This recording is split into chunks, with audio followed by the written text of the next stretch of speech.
Well, that was certainly a disappointment. Bruins lose 2-1 to the Detroit Red Wings. Welcome back down into the den, everybody. Listen, alright? I'm fine with the Bruins having gone 0-5 throughout this road trip. Sounds like a lot of cope. Did I ask for your opinion, Macklin? I'm fine with the Bruins having gone 0-5 throughout this road trip. I just wish that they had led more than they did. But before we get into that, I need you all to like, comment, share, and subscribe. Click the notification bell. Tell me what you thought about this game. Tell me what you thought about this road trip. Tell me what you thought about this team. Trying to get up to 100 subscribers before the end of the season. Probably not going to hit it, but we're still going to try. God damn it, we got to try. Now on with it. I won't lie and say that it isn't weird that the Bruins have gone from a record-setting season 2 years ago. Just 2 years ago, I was making a video about how the Bruins had just broken the record for most wins in a season. It is unbelievable that I went from that to less than 2 years later making videos about how we're in the top 10 of the NHL draft because we suck so much. Welcome to the bottom of the tank. Yeah, you'd know a lot about being at the bottom of the tank now, wouldn't you, Macklin? Listen, at least we don't get our hopes up about our team. Yeah, because your team hasn't been relevant since 2017. Get a grip. You get a grip. You've been losing your shit this season because your team is now in the lottery. All right, that's enough out of you. One of the best teams in a 2-year span ever. You know I'm right. He's right. He's right. Ultimately, we've been spoiled as Bruins fans, but that still doesn't mean that we can't complain about this team. Now, I'll give the Bruins this. This game wasn't as garbage as the other games throughout the road trip. Hell, for a good chunk of the time, the Bruins were actually outshooting the Red Wings. He still didn't get up to 30 shots, though. Morgan Geekie continues to be probably the best player on this team at this current moment. And I know that people are going to say Pasternak. I know that people are going to say a lot of other players. Morgan Geekie has routinely put in the work, and it's shown on the ice. And that's what I'm talking about here. Pasternak, I love him. Right now, he is my favorite player on the Bruins.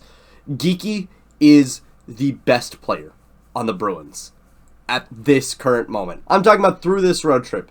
Geekie has been the best player on the Bruins. He's been given fantastic opportunities by this team, and he has refused to squander them. If there is only one RFA that you re-sign after this season, I will be sad.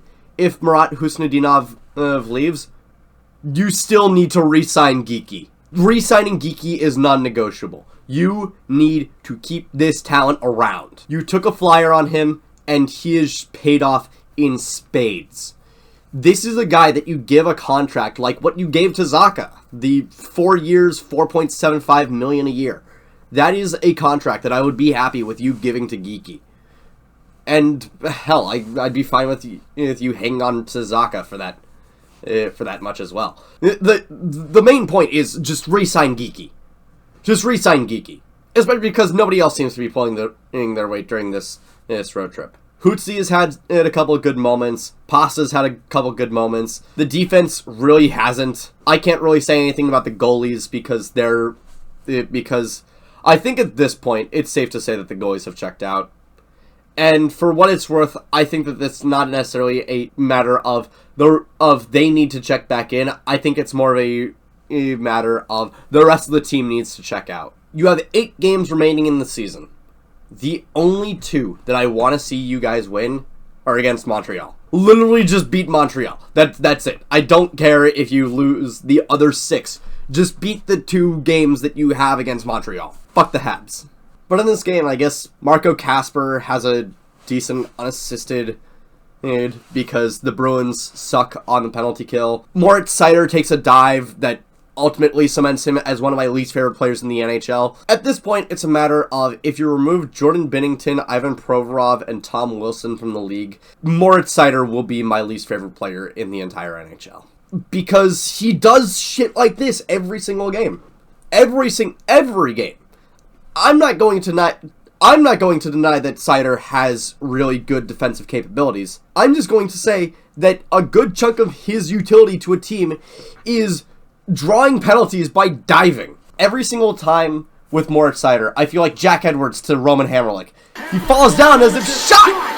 Get him! Ultimately, this sort of embellishment, this sort of stage play that Seider puts on for sympathy from the refs makes me not want to watch hockey. It's a meme in professional soccer that you can tap someone on the head and they will fall down and grab their head as if they just sustained a concussion.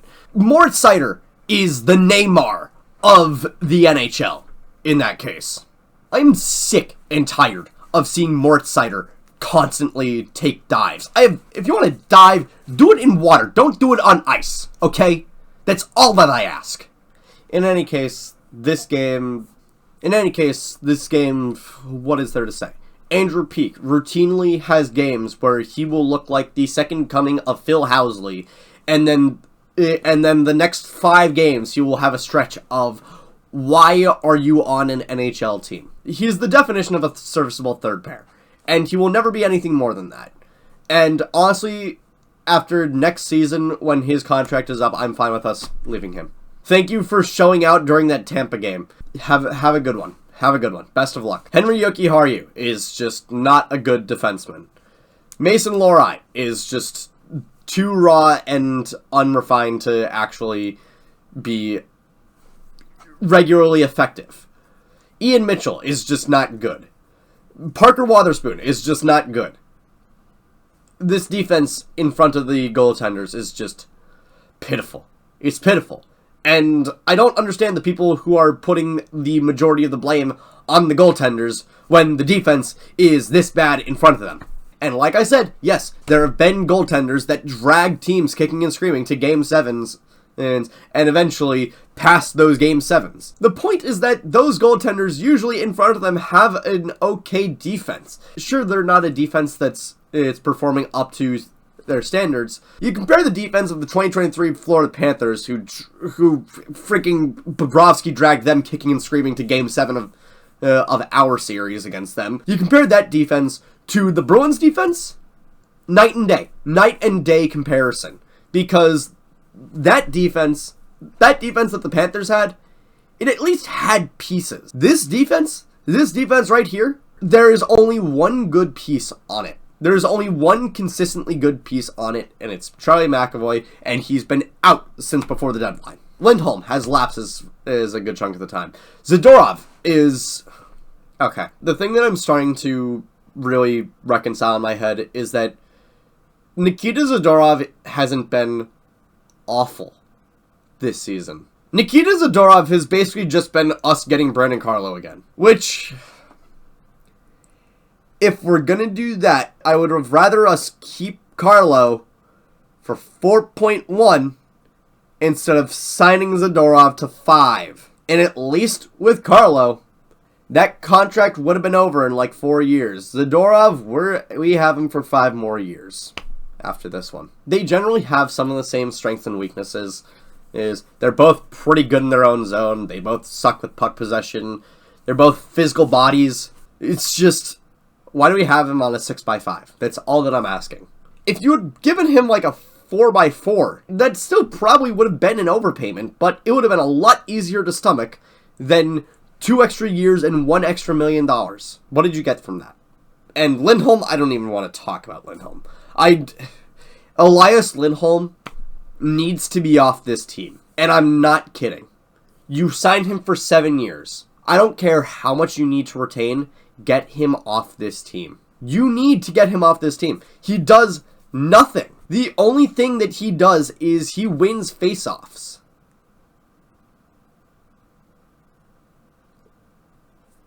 The only thing that he does is he wins faceoffs a good chunk of the time. You don't give 7 3/4 to someone whose only proficiency is just winning faceoffs. They usually need some other good attribute to themselves that warrants you paying them 7 3/4.